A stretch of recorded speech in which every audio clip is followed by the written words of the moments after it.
पहली शेप है क्यूब यानी कि घन। हिंदी और इंग्लिश दोनों में बताऊंगी। ये जो शेप है 3D शेप है, इसको बोलते हैं क्यूब। ठीक है, घन। क्यूब जैसे डाइस की जो शेप होती है, जो आप डाइस गेम्स में यूज़ करते हैं, लूडो गेम्स में डाइस, जिसको हिंदी में पासा बोलते हैं, उसकी शेप क्यूब की होती है। सो क्यूब की शेप के लिए आपको पता होना चाहिए कि इसकी वॉल्यूम कितनी होती है और इसका एरिया कितना होता है। ठीक है, सो आज की जो वीडियो है इसमें हम सारे शेप्स के फॉर्मूले जानेंगे।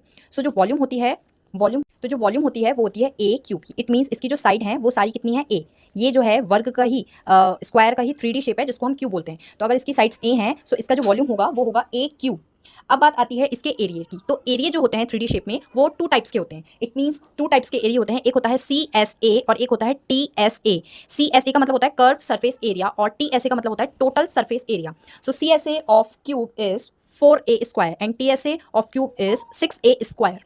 तो ये आपको पता होना चाहिए था। सेकंड शेप है क्यूबाइड, घना आपकी शेप। तो क्यूबाइड की जैसे कि बच्चों की इरेजर जो होती है वो क्यूबाइड शेप में होती है, या फिर पेंसिल बॉक्स हो तो वो क्यूबाइड शेप में होता है। आपके घर की अलमीरा भी जो होती है वो क्यूबाइड शेप में होती है। ये रेक्टेंगल का 3D शेप है। ठीक है, रेक्टेंगल का 3D शेप है, तो इसका भी आपको वॉल्यूम पता होना चाहिए। तो इसका जो वॉल्यूम होता है वो होता है L into B into H, यानी कि इसकी जो लेंथ है वो, ब्रेथ है वो, और जो इसकी हाइट है, ये ब्रेथ हो गई और ये हाइट हो गई। So L into B into H, ये हुआ वॉल्यूम। अब बात करते हैं इसके CSA एंड TSA की, यानी कि टोटल सरफेस एरिया और कर्व सरफेस एरिया की बात। तो TSA of a cuboid is 2LB plus BH plus HL, ये होता है इसका फॉर्मूला। और TSA होता है, सॉरी ये हो गया आपका TSA जो मैंने लिखा 2LB plus BH plus HL, और जो CSA होता है, यहाँ मैंने उल्टा लिख दिया है, CSA होता है उसका फॉर्मूला होता है 2L plus B into H। ठीक है, 2L plus B into H। अब थर्ड शेप है हमारी बेलन, सिलेंडर। ठीक है, ये शेप है, ये जैसे आपके घर में रखी बॉटल्स, पानी की बॉटल्स, या फिर आप जिस बेलन से रोटी बनाते हैं वो, इसीलिए इसको यहाँ पर नेम दिया है बेलन। तो ये भी 3D शेप है और इसका जो वॉल्यूम होता है, उसका जो वॉल्यूम होता है वो होता है पाई आर स्क्वायर एच। कितना, पाई आर स्क्वायर एच। और इसका जो CSA होता है वो होता है 2 pi r H.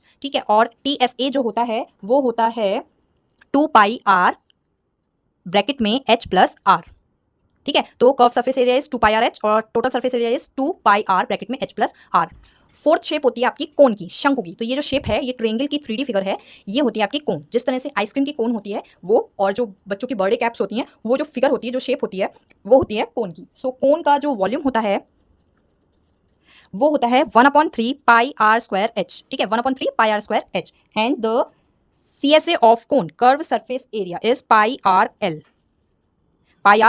and TSA total surface area of cone is pi r bracket में L प्लस R।